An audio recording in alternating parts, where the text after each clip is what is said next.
우리는 며칠 전부터 하나님께서 남왕조 유다를 괴롭혀 왔던 이방 나라들을 징벌하시겠다는 말씀을 계속 듣고 있습니다. 13장과 14장에서는 훗날 초강대국으로 자라나서 온 세계를 괴롭히게 될 바벨론을 징벌할 것이다를 필두로 해서 14장 후반부에는 아수르를 위시해서 이스라엘을 항상 괴롭혀왔던 블레셋을 징벌할 것이다. 그렇게 예언하셨습니다. 그리고 이어서 오늘은 모압에 관한 경고의 말씀을 듣게 됩니다. 모압에 대해서 우리가 먼저 좀 다시 기억을 더듬어 환기시키는 것이 도움이 될 것 같습니다. 모압은 소돔과 고모라가 멸망당할 때 하나님께서 롯과 그의 가족들을 기적적으로 구출하시죠. 그러나 롯의 아내가 뒤에서 나는 엄청난 굉음의 뒤를 돌아보는 결과 소금 기둥으로 변했고, 그리고 롯과 두 딸들이 바로 지금 얘기하고 있는 모압 땅으로 피신을 하게 되죠. 거기에서 동굴에 살면서 아버지에게 후손이 없는 것을 보고 딸들이 아버지를 술을 잔뜩 취하게 만들어서 교대로 들어가서 아버지와 동침하고 각각 아들을 낳았던 사건을 우리가 잘 알고 있습니다. 그 아들들 중에 하나가 모압이고 또 하나가 베남미라고 하는 이름을 갖고 있었는데, 그 중에 모압이 나중에 자식들을 낳고 후손들을 낳아서 모압이 세운 민족이 모압인들이고요. 베남미가 만들어서 후손들이 생겨나서 세워진 나라가 암몬 족속입니다. 그러니까 모압과 암몬 족속은 롯의 후손들이죠. 그래서 우리가 일단 모압의 근원을 그렇게 우리가 성경에서 발견하게 되고요. 훗날 출애굽을 한 이스라엘 백성이 가나안 땅을 향해서 진군하고 있을 때에 이스라엘은 이스라엘과 혈연 관계가 있다는 이유로 암몬과 에서의 후손인 에돔과 더불어 모압을 정복 대상에서 제외시켰었습니다. 그러나 모압 왕 발락 왕이 복술과 발람을 매수해서 이스라엘에게 적대 행위를 하게 되죠. 그래서 그로 하여금 그 복술과 점쟁이 그 발람이 하나님의 이름으로 점을 치고 있었는데, 하나님의 이름으로 저주하면 저주가 임하고 하나님의 이름으로 복을 빌면 복이 임한다는 소문을 듣고 발람을 매수해서 모압 평야가 내려다 보이는 산 꼭대기에 올라가서 저주하라고 할 때, 근데 발람은 하나님께서 축복하라 그러셔서 축복의 말을 했던 그런 사건도 바로 이 모압과 관계된 이야기였음을 우리가 잘 알고 있습니다. 사사시대에 이르러는 모압 왕 에글론이 이스라엘을 정복했고 지배했었지만, 그가 죽은 뒤에는 이스라엘을 압도할 수 있는 힘이 없었고, 계속 그때부터 이 모압은 이스라엘과 사사건건 티격태격하면서 적대 관계를 가져왔던, 마치 우리나라의 옛날에 왜구들이 경상남도나 해안 일대에 침략을 해서 성을 빼앗고 약탈하고 그리고 또 도망가고 했던 그런 양상과 비슷한 관계를 갖고 있었습니다. 모압과 관계된 또 다른 사건이 성경에 나옵니다. 그게 뭘까요? 네, 그것은 나오미가 남편과 가족들과 함께 베들레헴을 떠나서 가뭄이 심하니까 이민을 갔던 곳이 바로 모압입니다. 거기에서 남편과 두 아들들을 모두 잃고 두 자부들과 함께 세 과부가 남겨져 있었죠. 그 중에 룻이 끝까지 붙쫓았다. 그래서 돌아와서 나오미를 보아스를 만나게 되고 룻과 보아스의 4대 손 중에 태어난 것이 바로 다윗입니다. 자, 그러니까 이스라엘과 모압은 그렇게 먼 관계가 아니기 때문에 우리가 그런 가까운 관계에 있었지만 가깝지만 먼 당신, 가깝게 하기에는 성가신 당신, 뭐 이런 관계로서 모습을 보게 됩니다. 그런데 하나님께서 그 모압을 치겠다고 하신 겁니다. 네. 모압이 왜 하나님의 징벌을 받게 되었는가? 이스라엘과 티격태격한 것 때문인가? 잘 보니까 그게 아니고요. 그들이 우상을 섬기고 이방 신을 섬기는 그것에 대한 하나님의 징벌인 것을 알 수가 있습니다. 1절부터 4절까지가 그 말씀하고 있습니다. 모압이 황폐하게 되는 징벌을 받을 것을 예고한 말씀인데요. 그들의 주요 읍성들이 하룻밤에 망하고 황폐할 것이다.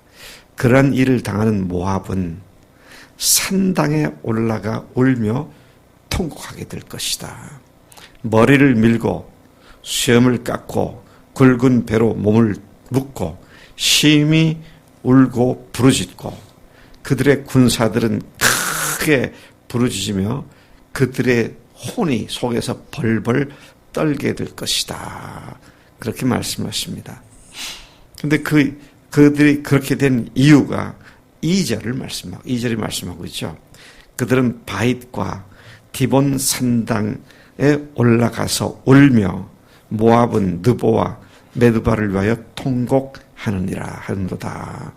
바잇과 디본, 여기가 어떤 곳이냐? 그들이 하나님을 전혀 염두에 두지 않고 알려고도 하지 않고 음란하게 섬겼던 바알 산당과 바알 신당, 그모스의 산당이 있었던 그런 곳이었던 것으로, 그곳은 바잇과 디본은 모압의 종교적 중심지였습니다.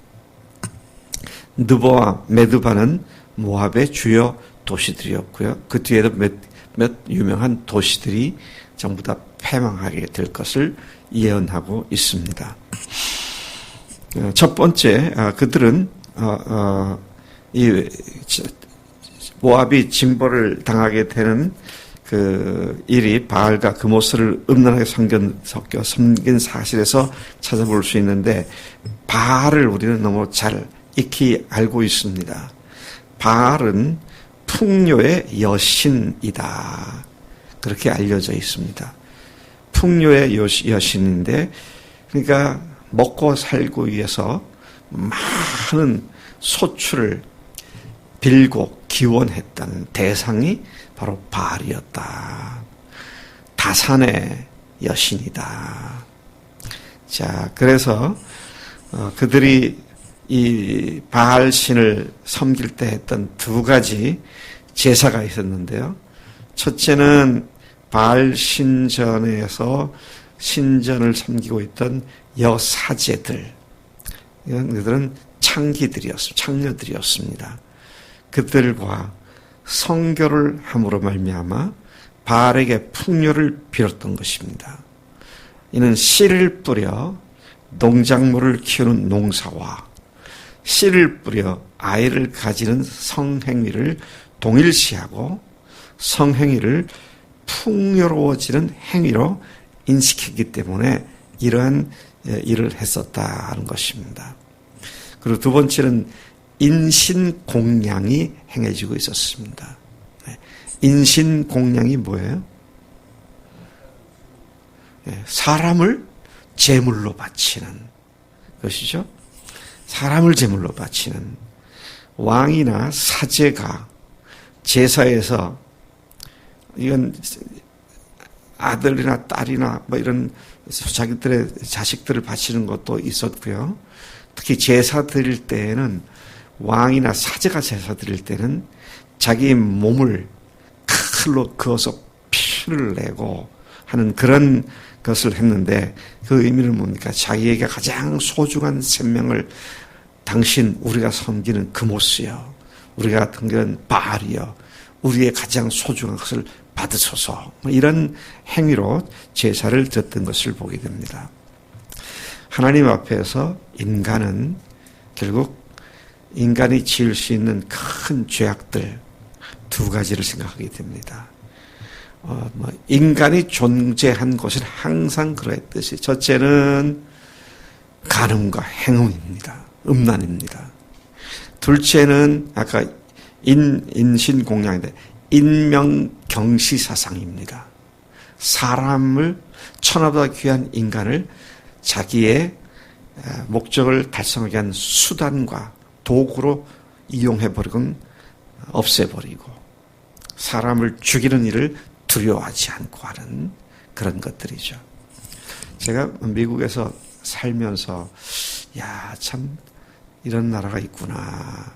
그렇게 여러 가지 이렇게 마음속에 충격으로 다가왔던 것 중에 하나가 하여튼 교통 표지판도 현지판도 그렇고 거의 모든 그 사회 규제가 사람 안 다치게 참 철저히 사람 중심으로 저렇게 하는구나. 근데 돌아와서 우리나라 보니까 뭐 공사에도 표지판 하나 안 세워놓고 길에 웅덩이 있어도 그거 하나 보수하지 않고 맨홀 뚜껑 열어서도 그거 그래서 뭐 맨홀에 빠져 죽는 사람이 있지 않나. 그래서 참 인간의 생명을 이렇게 가볍게 여기는 나라였구나. 근데 여러분 우리가 다른 사람들을 대할 때도 참 소중하게 여겨야죠. 여러분 특히 여러분 음란한 것과 인명경시상이 합쳐지면 그냥 아무 때나 자기 욕구를 채우기 위해서 그냥 성폭행을 하고 하는 일이 언제든지 다반사로 일어나게 되잖아요. 그 본보기가 지금 우리나라의 그 정치 지도자들 빵빵 나가 떨어집니다. 지금 참 하나님께서 가만히 두지 않으시는 것 같아요. 그래서 여러분 우리가 사는 이 세상이 하나님께서 모압을 치는 그런 이유가 이 나라가 팽배해지는 그런 나라가 돼서는 안 되겠다.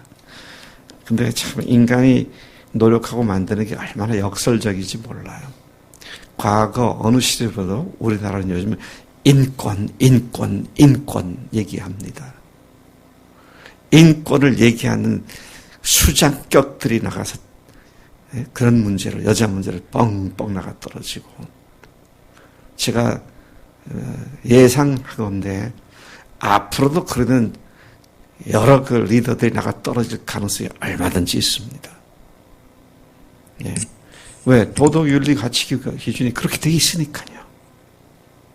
근데 말은 인권이라고 말을 하지만, 그래서 차별금지법 같은 걸 가지고, 그냥 동성애로 말미암아 망가진 사람들을 망가졌다고 그 잘못된 거를 얘기하면 역차별로 이제 그런 사람들을 갖다 징계하겠다고 덤벼드는 그런 법을 만들겠다는 너무 아이러니컬한 얘기를 하고 있는 것이죠.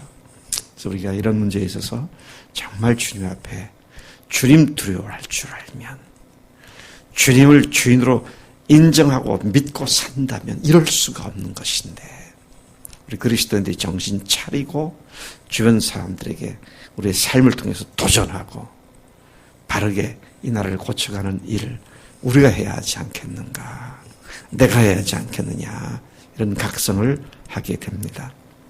5절부터 9절까지는 그들의 그 비참한 울부짖음, 그 고통과 피탄 가운데 소리내서 곡을 하는 그런 모습을 참 읽기도 민망할 정도로 여러 표현으로 말씀을 해주고 있습니다.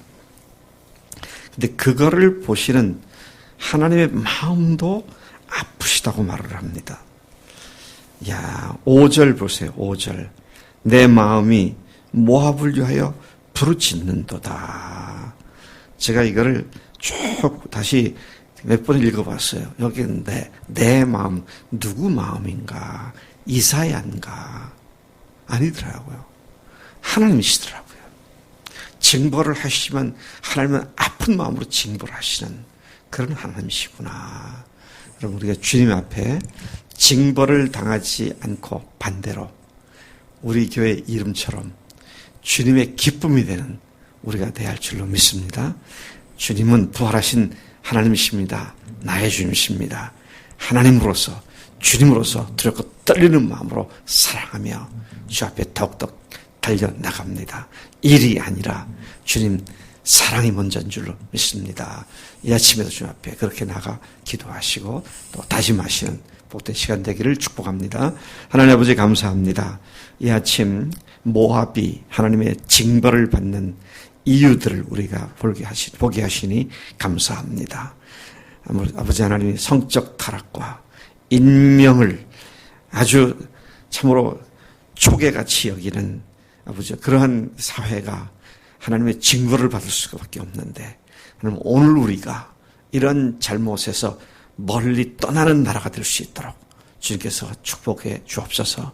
저희들을 사용해 주시옵소서. 감사합니다. 예수님의 이름으로 기도를 쌉나이다. 아멘. 아멘.